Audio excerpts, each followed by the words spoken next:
미국과 중국이 만약 전쟁을 한다고 가정해 봅시다. 그럼 누가 먼저 선제 공격을 할까요? 미중 관계에 관심을 가졌다면 한 번쯤 생각해 봤을 질문입니다. 진짜 누가 먼저 전쟁을 개시할까요? 이 질문은 단순한 호기심만이 아니라 전략적으로 따져보면 더 흥미진진합니다. 이번 영상은 미중 간 선제 공격 가능성에 대해 기본적 논리를 살펴보겠습니다. 인트로. 무하마드 알리하고 타이슨이 싸우면 누가 이길까요? 한때는 이소룡과 성룡이 싸우면 누가 이길지 관심이 있었죠. 이소룡 팬들은 타이슨과 싸운다면 이소룡이 이길 것이라고 예상합니다. 사람들은 실제 이루어지기 어려운 싸움에 관심이 많습니다. 호랑이와 사자가 싸우면 누가 이길까처럼 말이죠. 싸우면 누가 이길까는 인간의 경쟁 심리와 권력에 대한 동경, 다양한 호기심과 상상력이 만들어낸 작품입니다. 게다가 스포츠가 전쟁을 대체하면서 상대적으로 안전해진 싸움에서 승패에 관심이 많아진 것이죠.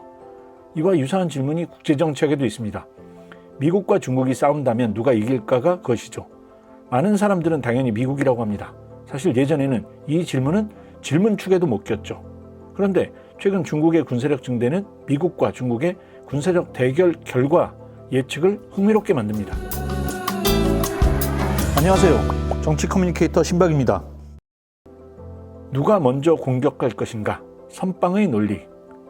안녕하세요. 신박입니다. 이번 주제는 미국과 중국이 전쟁을 한다면 누가 먼저 공격할 것인가? 입니다. 미중 대결이 극단적으로 가면 전쟁이 될 것이고 이런 경우 과연 선빵을 누가 때릴 것인가는 원초적이지만 흥미로운 질문입니다. 먼저 공격하는 것이 전쟁을 유리하게 만들기 때문에 국가들은 전쟁에 직면하게 되면 전략적으로 계산을 하게 됩니다. 미국과 중국이 싸우면 누가 이길까의 연장선에 있는 질문입니다.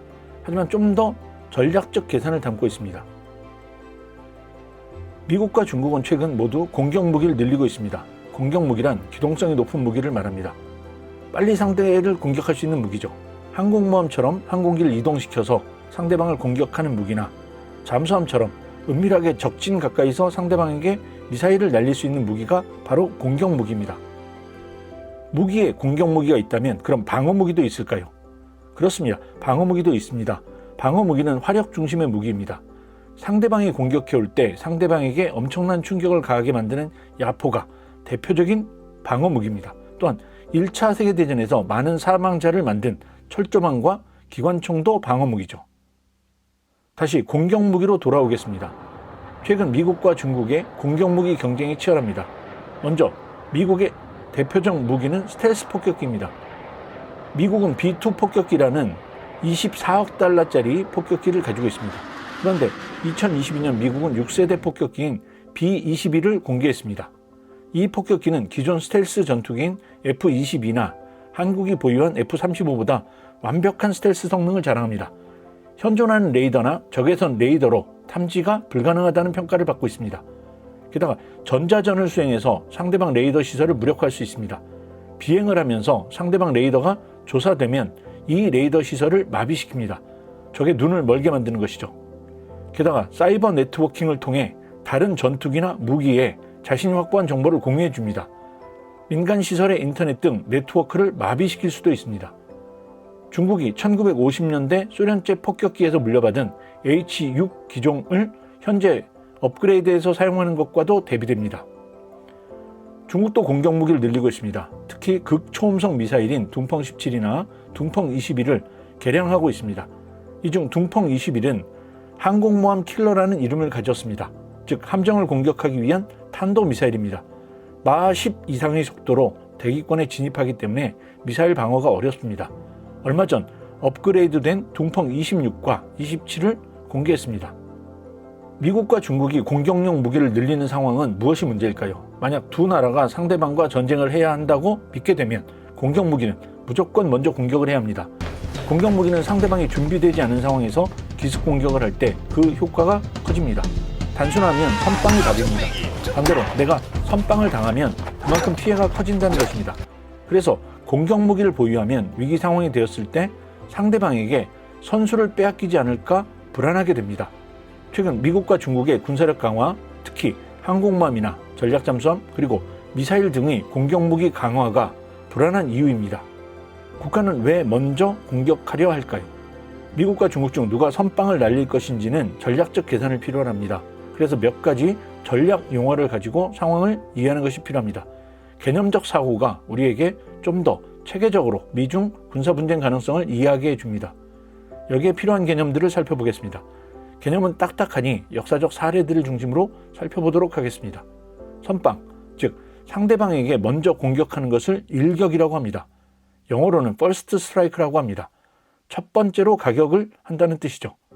그럼 국가가 일격을 가할 이유가 있겠죠. 두 가지 경우를 생각해 볼 수 있습니다. 첫째, 도전자의 싹을 미리 자르는 것입니다. 상대 국가가 아직 국력이 약하지만 나중에 국력이 성장하면 자국의 위협이 될 게 불보듯 뻔한 경우입니다. 1981년 이스라엘은 이라크의 오시라크 원자력 발전 시설을 공군기를 동원해 폭격했습니다. 이 당시 이스라엘 총리가 베긴 총리입니다. 이때 이스라엘의 베긴 독트린, 즉 이스라엘의 생존에 위협이 되는 경우 먼저 공격하는 원리가 만들어진 것입니다. 2004년 북한의 룡천에서 열차 폭발 사고가 있었습니다. 시리아 과학자들이 이 열차에 타고 있어서 이스라엘 모사드가 폭파시켰다는 주장도 있습니다. 이처럼 이스라엘은 자국에게 가해지는 위협을 먼저 제거하고자 합니다. 이런 공격과 전쟁을 예방 공격과 예방 전쟁이라고 합니다. 우리가 독감 예방 주사를 독감이 유행하기 전에 맞는 것과 같습니다. 즉 공격을 해서 상대방을 미리 반쯤 죽여놓는 것입니다. 이런 사례를 영어로는 프리벤티브 어택이라고 합니다. 그리고 전쟁이 되면 프리벤티브 워라고 하는 것이죠. 두 번째 경우도 있습니다. 상대 국가가 나를 공격할 것이 명확한데 이 공격을 받기 전에 자위권 차원에서 먼저 공격하는 것입니다. 역사적으로는 미국이 2003년 이라크를 공격할 때 이라크의 무기가 미국 생존을 위협한다는 선제 공격 논리를 원용했습니다. 미국은 이라크가 대량 살상 무기를 개발하고 있고 테러리즘과 연관돼 있어 미국에 임박한 위협이 된다고 항변했습니다. 물론 나중에 이라크가 대량 살상 무기를 개발하지 않았을 뿐 아니라 테러리즘과 직접적 연관이 없다고 밝혀졌습니다. 하지만 패권 국가가 임박한 위협이 있어 먼저 공격한 이상 전쟁을 막을 길은 없었습니다. 이라크는 억울하겠지만 말이죠. 상대방이 국가 생존의 위협을 가할 때, 즉 임박한 위협이 있을 때 국가는 자기를 방어할 수 있는 권리 차원에서 상대의 군사력을 제거할 수 있습니다. 핵심은 임박한 위협, imminent threat이 있어야 합니다. 예를 들어 적대국이 핵무기로 공격하려는 위협이 명확하고 곧 실시될 것이라고 여겨질 때가 임박한 위협이 있다고 할 수 있습니다. 만약 핵폭탄이 수도에 떨어진다면 그 나라는 수도를 잃게 될 것입니다. 생존을 위해서 핵폭탄 발사 시설을 공격하는 것이 선제 공격과 선제 전쟁의 원리입니다. 이런 공격을 영어로는 preemptive attack 혹은 preemptive war라고 합니다. 앞이 예방 공격인 preventive attack과 다르죠. 위협이 현재 있어서 공격하면 선제 공격이고 지금은 위협이 없지만 나중에 위협이 될 것이라고 예상해서 공격하면 예방 공격이 됩니다. 복잡하니 정리해 봅시다. 상대방이 지금 위협인 경우와 나중에 위협이 될 경우에 일격을 가할 수 있겠죠. 그런데 지금 확실히 위협이라면 국제법 차원에서도 국가는 선제 공격을 할 수 있습니다. 그러나 나중에 위협이 될지가 확실하지 않은 상황에서 미리 싹을 자르겠다고 공격을 하는 것은 국제법적으로도 용인되지 않습니다. 그래서 예방전쟁은 현대에 와서는 국제사회가 인정하지 않습니다. 미국과 중국은 어떤 논리로 상대방에게 일격을 가할 수 있을까요? 주제가 길어 다음 영상에서 구체적인 가능성을 살펴보도록 하겠습니다. 특히 대만 문제와 관련해서 어떤 전략적 계산이 가능한지 살펴보겠습니다. 다음 영상에서 다시 뵙겠습니다. 구독과 좋아요, 알림 설정해 주시면 아주 조금 많이 감사하겠습니다. 여러분의 오해를 줄이고 이해를 늘리는 데 큰 힘이 될 것입니다.